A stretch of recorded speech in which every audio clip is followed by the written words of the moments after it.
లోన్స్ని ఎలా క్లియర్ చేసుకోవచ్చు and future పర్పస్లో సేవింగ్స్ అనేవి కూడా ఎలా చేయొచ్చు. ఈ రోజుల్లో చాలామంది ఏంటంటే ఒక మంచి ప్యాకేజ్ రాగానే తమ స్థాయికి మించి అప్పులు చేస్తున్నారు.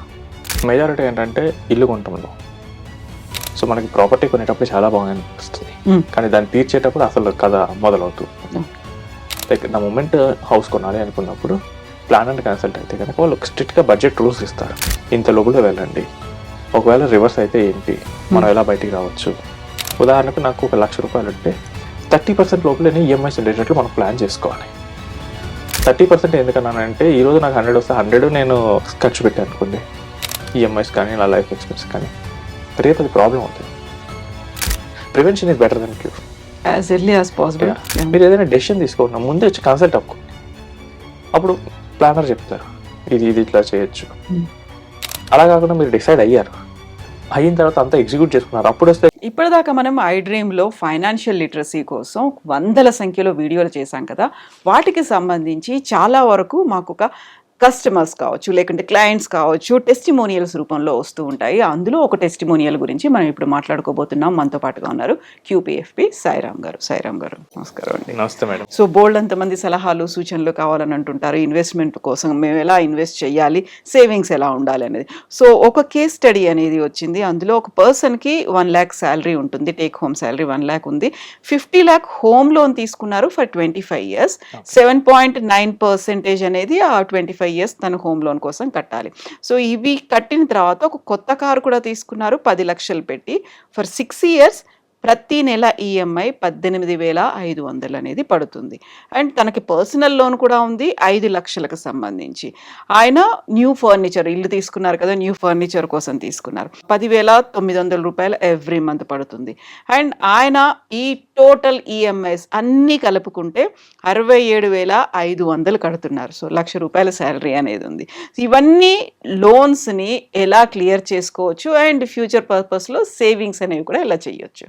ఈ రోజుల్లో చాలామంది ఏంటంటే ఒక మంచి ప్యాకేజ్ రాగానే తమ స్థాయికి మించి అప్పులు చేసేస్తున్నారు. మెజారిటీ ఏంటంటే ఇల్లు కొనటంలో. సో వాళ్ళ క్యాపబిలిటీ ఎంత, వాళ్ళు ఎంతవరకు ఈఎంఐ పే చేయొచ్చు, ఫ్యూచర్లో ఎక్స్పెన్సెస్ ఎలా పెరుగుతాయి, దానికి తగ్గట్టు శాలరీ పెరగకపోతే ఏంటి, ఇవన్నీ ఇగ్నోర్ చేసేస్తున్నారు. దీనివల్ల ఏమవుతుందంటే నెక్స్ట్ 20-25 years అప్పులు పాలైపోతున్నారు. సో మనకి ప్రాపర్టీ కొనేటప్పుడు చాలా బాగా అనిపిస్తుంది, కానీ దాన్ని తీర్చేటప్పుడు అసలు కథ మొదలవుతుంది. సో మీకు ఒక క్లయింట్ ఇది చెప్తాను. ఇది ఫ్యూ మంత్స్ బ్యాక్ నేను ఒక ఐటీ ఎంప్లాయీని కలిశాను. సో ఆయన ఏంటంటే స్టార్టింగ్ చిన్న ఇన్ఫోసిస్లో చిన్న జాబ్తో స్టార్ట్ అయ్యాడు. నార్మల్ అక్కడ 4 lakhs ప్యాకేజ్ ఇస్తారు, అదే వచ్చింది ఆయనకి. కష్టపడ్డాడు, ఒక 3 years వర్క్ చేసాడు, అంతా నేర్చుకున్నాడు, ఎవ్రీథింగ్ ఇస్ డన్. ఒక ప్రోడక్ట్ బేస్డ్ కంపెనీలో ఇంటర్వ్యూ ఇచ్చాడు. సో ఆయనకి ఎక్స్పీరియన్స్ ఉంది, నెక్స్ట్ వర్క్ కూడా బాగానే చేశాడని నిరూపించుకున్నాడు ఇంటర్వ్యూలో. Then they offered him 15 lakhs package, more than double వచ్చింది. He was very satisfied. So అప్పటి వరకు ఏంటంటే 5 lakhs 6 lakhsలో ఉన్నాడు. సడన్గా మోర్ దెన్ డబుల్ అయ్యేసరికి ఎక్స్పెన్సెస్ సడన్గా పెరగలేదు. ఏంటంటే నార్మల్గానే స్పెండ్ చేస్తున్నాడు ఫస్ట్ ఫ్యూ మంత్స్. మిగులుతుంది అమౌంట్ మిగిలేసరికి మనకి ఏదో ఒకటి ఖర్చు పెట్టాలనిపిస్తుంది. అవసరం లేకపోయినా ఫోన్ అప్గ్రేడ్, బైక్ అప్గ్రేడ్, అలా ఒక్కొక్కటే చేసుకుంటూ వచ్చాడు. ఇది వాళ్ళ పేరెంట్స్ చేశారు. అవసరాల కంటే లగ్జరీస్ ఎక్కువైపోయాయి. ఇక్కడ ఏమవుతుందంటే పేరెంట్స్కి ఏంటంటే వీళ్ళకి ఓన్లీ ఎడ్యుకేషన్ బ్యాక్గ్రౌండ్ మీదే వచ్చారు, పెద్దగా అసెట్స్ లేవు, ఊర్లో ఒక చిన్న ఇల్లు మాత్రమే ఉంది. సో వీడు ఇట్లా వేస్ట్ చేస్తున్నాడు అని చెప్పేసి ఇల్లు కొనమని సలహా ఇచ్చారు. తర్వాత ఇక శాలరీ కూడా మంచిగా ఉంది, పెళ్లి చేద్దామని వాళ్ళు డిసైడ్ అయ్యారు. So when they are looking for matches వీళ్ళకి అసెట్స్ తక్కువగా ఉన్నాయి, దాంతో మ్యాచెస్ ఎట్లా అవ్వట్లేదు. సో ఇక హౌస్ కొనాలని చెప్పేసి డిసైడ్ అయ్యి ఇక హౌస్ కోసం వాళ్ళకి నచ్చిన ఏరియాస్ అన్ని సెలెక్ట్ చేసుకొని తిరుగుతున్నారు. వాళ్ళ బడ్జెట్ ఏంటంటే 60 lakhs. అనుకున్న బడ్జెట్కి మంచి వీళ్ళకి నచ్చిన ఇల్లు దొరకట్లేదు. సో చివరికి ఒక దాన్ని ఫైనలైజ్ చేసుకున్నారు, అది 75 lakhs వరకు ఉంది. వీళ్ళకేమో 20 lakhs వరకే ఉంది క్యాష్ డౌన్ పేమెంట్కి. బడ్జెట్ ఏమనుకుంది 60, అది కాస్త 15 పెరిగింది. ఈ పెరగడం ఇది ఒక్కటే పెరగదండి, దీని తగ్గట్టు మనకి పోస్ట్ హౌస్ కొన్న తర్వాత ఎక్స్పెన్సెస్ ఉంటాయి. దాన్ని కంప్లీట్గా ఇగ్నోర్ చేశారు. ఇగ్నోర్ చేసి ఏం చేశారంటే 20 lakhs ఉన్నాయి కదా, 55 lakhs లోన్ తీసుకుందాం అని చెప్పి వెళ్ళాడు. మంచిగా లోన్ తీసుకున్నాడు, హౌస్ రిజిస్ట్రేషన్ జరిగింది, మ్యారేజ్ కూడా అయింది. తర్వాత కార్ తీసుకున్నాడు, అది కూడా లోన్. తర్వాత ఒక 3 years గడిచింది, కిడ్స్ వచ్చారు, ఇంకా ఎక్స్పెన్సెస్ పెరుగుతూ ఉన్నాయి. ఇక వన్ ఫైన్ డే అసలు సేవింగ్స్ చేద్దాం ఇలా ఎంతకాలం ఈఎంఐస్ కట్టుకుంటూ వెళ్తాం, సేవింగ్స్ చేద్దామని చెప్పి అసలు ఇప్పుడు వరకు ఎంత ఉంది ఆయన ఫైనాన్షియల్ బడ్జెట్ వేసుకున్నాడు. చూస్తే కనుక ఇప్పుడు వరకు లాస్ట్ 4-5 ఇయర్స్లో ఆయన పే చేసిన అమౌంట్ మొత్తం మోస్ట్లీ ఇంట్రెస్ట్ పార్ట్కే వెళ్ళిపోయింది. ఇక్కడ అసలు ఏం జరిగిందంటే 2021-22 టైంలో హోమ్ లోన్ అనేవి చాలా చీప్గా దొరికాయి మనకి. 6.5-7%కి చాలా మందికి ఇంట్రెస్ట్ ఆ రేటుకే ఇచ్చేశారు. అప్పుడు ఏంటంటే కోవిడ్ తర్వాత బ్యాంకింగ్ సిస్టంలో విపరీతమైన మనీ వచ్చి పడింది. సో ఇక వాళ్ళకి ఏంటంటే తప్పలేదు, ఇక తక్కువలో అయినా కానీ ఆ మనీని బయటకు పంపించేయాలి. సో అందుకని చెప్పి తక్కువకి ఇచ్చేసారు. తర్వాత మనకి ఆర్బీఐ ఇంట్రెస్ట్ రేట్లు పెంచడం మొదలెట్టింది. ఆటోమేటిక్గా వీళ్ళకి కూడా పెరిగింది. అది ఎంతవరకు వెళ్ళిందంటే 9% వరకు వెళ్ళింది హోమ్ లోన్. సో ఈ టైంలో ఏమైందంటే ఇంట్రెస్ట్ రేట్ ఒక 2% పెరగడం వల్ల వీళ్ళు కట్టేది మెజారిటీ పార్ట్ ఈఎంఐకే వెళ్ళిపోతూ వెళ్ళింది, ఈఎంఐలు ఇంట్రెస్ట్కి. ఇప్పుడు చూసుకుంటే ఎంత తీసుకున్నాడో ఆల్మోస్ట్ అంతే మిగిలింది. ఆయనకి ఏం అర్థం కాలేదు. అంటే నేను జీవితకాలం ఈ బ్యాంక్కి ఈఎంఐ కట్టాలా, ఇలా అయితే కిడ్స్కి ఎలా చూసుకోవాలి, ఆయన రిటైర్మెంట్ ఏంటి, లే ఆఫ్ అంటున్నారు, ఐటీలో శాశ్వతంగా ఉండలేము, ఏదో ఒకటి ప్లాన్ చేసుకోవాలి. సో ఇది ఆలోచిస్తూ హీ గాట్ బీపీ. అప్పుడు ఇక ప్లానర్ దగ్గరికి వెళ్ళాడు. సో ఇదంతా కరెక్ట్గా ముందే డిసైడ్ చేసుకున్నప్పుడు, లైక్ ద మూమెంట్ హౌస్ కొనాలి అనుకున్నప్పుడు ప్లానర్ని కన్సల్ట్ అయితే కనుక వాళ్ళు స్ట్రిక్ట్గా బడ్జెట్ రూల్స్ ఇస్తారు. ఇంత లోపల వెళ్ళండి, ఒకవేళ రివర్స్ అయితే ఏంటి, మనం ఎలా బయటికి రావచ్చు, అతనికి ఎప్పుడైతే కనుక ప్రాపర్ ఇన్సూరెన్స్ లేదు, ఎమర్జెన్సీ కార్పస్ లేదు, సో వస్తుంది స్పెండింగ్ ఉన్నది లైఫ్ ఎక్స్పెన్సెస్ వాటికే పెడుతూ ఉన్నట్టు. ద మూమెంట్ ఏదైనా జాబ్ పోతే ఎలా, కాంటిజెన్సీ సిచ్యువేషన్ ఎలా ప్లాన్ చేయాలి, నో ఐడియా. ఇప్పుడు మీరు చెప్పిన కేసులో కూడా 1 lakh ఇన్ హ్యాండ్ వస్తుంది అన్నారు. అండ్ మీరు చెప్పిన ఈఎంఐస్ అన్నీ చూస్తే కనుక ఆల్మోస్ట్ 68,000 పే చేయాల్సి వస్తుంది. అంటే 68% ఓన్లీ ఈఎంఐ సర్వీసింగ్కే వెళ్తుంది. అంటే మిగిలిన 30,000తో నార్మల్ 1/3 అంటే కనుక ఆయన లైవ్లీహుడ్ లైఫ్ ఎక్స్పెన్సెస్ కోసం జరుగుతుంది.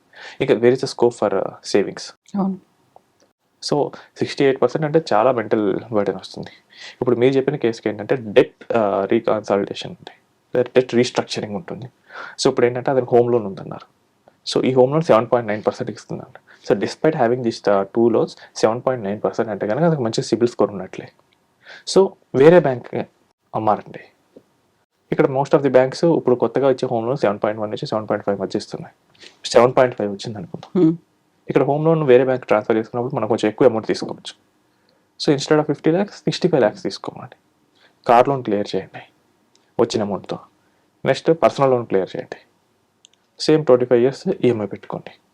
ఇప్పుడు ఎంత ఈఎంఐ పడుతుందంటే ఆల్మోస్ట్ మనకి 48,000 పడుతుంది.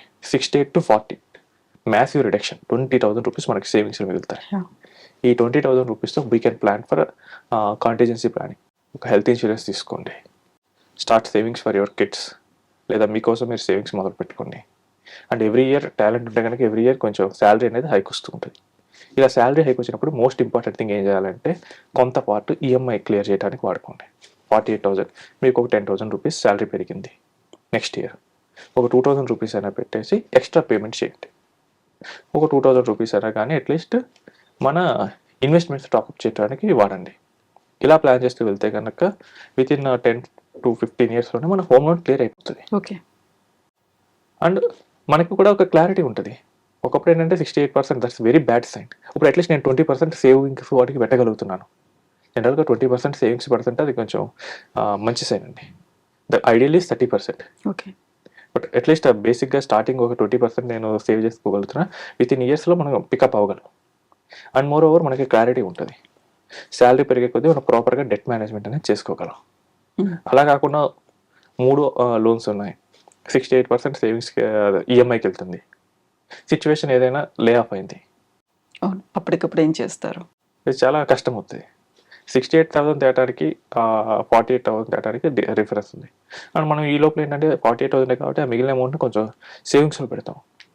ఏదైనా సిచ్యువేషన్ అటు ఇటు అయితే కనుక అందులో నుంచి కొంచెం తీసి కొంత టైం అన్నా మనం గడపడానికి అవకాశం ఉంటుంది. సో డెట్ ఎప్పుడు మనం తక్కువ ఉంచుకునేటట్లు చూడాలి.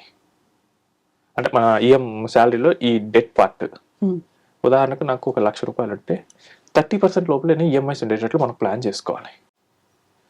30% ఎందుకన్నానంటే ఈరోజు నాకు 100 వస్తే 100 నేను ఖర్చు పెట్టాను అనుకోండి, ఈఎంఐస్ కానీ ఇలా లైఫ్ ఎక్స్పెన్స్ కానీ, రేపు అది ప్రాబ్లం అవుతుంది. చాలా మనకి ఐడియల్ నెంబర్స్ ఏంటంటే ఒక 60-65% లోపులోనే ఈ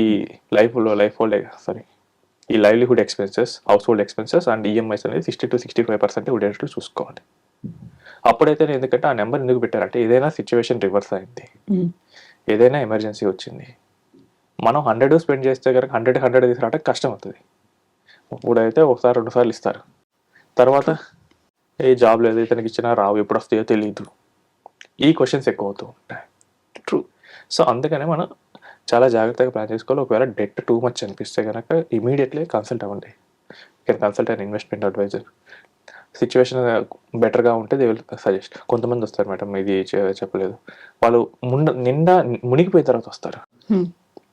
ఏంటంటే 2 lakhs శాలరీ అనొచ్చు ఉంది, 2 lakhs ఈఎంఐస్ కట్టాలి. ఇంక అప్పుడు ఏం చేయలేదు. బెస్ట్ సొల్యూషన్ ఏదైనా ప్రాపర్టీ ఉంటే సెల్ చేయటమే. ఇక అప్పుడు ఏంటి ఉన్నది మొత్తం కట్టాల్సి వస్తే ఇంకా అది ఎప్పుడు పెరుగుద్ది. సో ఏదైనా కానీ స్టార్టింగ్లోనే వస్తే కనుక మనం ఏదైనా బెటర్ సజెషన్ కానీ ఇవ్వగలం. Prevention is better than cure. As early as possible. మీరు ఏదైనా డెసిషన్ తీసుకోండి, ముందే వచ్చి కన్సల్ట్ అవ్వుకోండి. అప్పుడు ప్లానర్ చెప్తారు ఇది ఇట్లా చేయొచ్చు. అలా కాకుండా మీరు డిసైడ్ అయ్యారు, అయిన తర్వాత అంతా ఎగ్జిక్యూట్ చేసుకున్నారు, అప్పుడు వస్తే కనుక రివర్స్ చేయడం కష్టం అవుతుంది. సో ఫైనాన్షియల్ హెల్త్ అనేది చాలా ఇంపార్టెంట్. చాలామంది దాన్ని నెగ్లెక్ట్ చేస్తూ ఉంటారు. అది నెగ్లెక్ట్ అయితే కనుక స్టార్టింగ్ మీకు ఎంగేజ్ అప్పుడు పెద్ద ప్రాబ్లం అనిపించదు, కానీ మీకు రెస్పాన్సిబిలిటీస్ పీక్లో ఉన్నప్పుడు మాత్రం చాలా ఎఫెక్ట్ చూపిస్తుంటుంది. అందులో డెట్ అనేది ఏంటంటే మన ఇమీడియట్గా మన బ్రెయిన్ మీద ఎఫెక్ట్ చేస్తుంది. మీకు డెట్ టూ మచ్ ఉంటే కనుక మీకు బీపీ షుగర్స్ వస్తాయి, హెల్త్ మీద ఇంపాక్ట్. ఎందుకంటే ఈఎంఐలు కట్టాలి ఆలోచన వస్తుంది. ఆలోచన ఉంటే కనుక మనకి హెల్త్ అనేది పోతూ ఉంటుంది. ఈవెన్ వర్క్లో కూడా మనం ప్రాపర్గా చేయలేము. ఎందుకంటే మనకు ఏమనిపిస్తుంది అంటే ఎంత శాలరీ ఇస్తున్నాడు, 1 లక్ష ఇస్తున్నాడు, నాకు అందులో 70,000 ఈఎంఐస్కి వెళ్ళిపోతున్నాయి. దాంతో మనకు మోటివేషన్ రాదు, కెరియర్లో పెరగాలి, ఇది మిస్ అవుతూ ఉంటుంది. And too much risky steps కూడా తీసుకోలేము. ఒక కంపెనీలో బాగా పెద్ద కంపెనీ, సో ఇందులో నాకు 1 లక్ష ఇస్తున్నారు, చిన్న కంపెనీకి వెళ్ళాలి, బట్ సర్వైవ్ అవుతారా లేదా వాళ్ళు, ఆ డౌట్ ఉంటుంది. అదే నాకు డెట్ తక్కువ ఉంటే రిస్క్ తీసుకోగలరు. రిస్క్ తీసుకున్న వాళ్ళకి రివార్డ్ బాగా ఉంటుంది.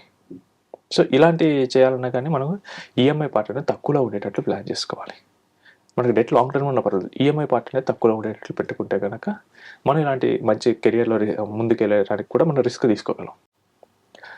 ఏదైనా కానీ మనం ప్లాన్ చేసుకునేటప్పుడు మన శాలరీని 3 బకెట్స్గా విడగొట్టుకోండి. Household expenses, savings part, EMIs part. EMIs part 30% పెంచకుండా ప్లాన్ చేసుకుంటే కనుక మనకి మంచి కెరియర్లో మంచి గ్రోత్ అండ్ ఇన్వెస్ట్మెంట్లో కూడా మంచి రిటర్న్స్ అనేది చూడగలం. లేకపోతే కనుక అప్పులు సుడుగున్న వాళ్ళు పడిపోవాల్సి వస్తుంది.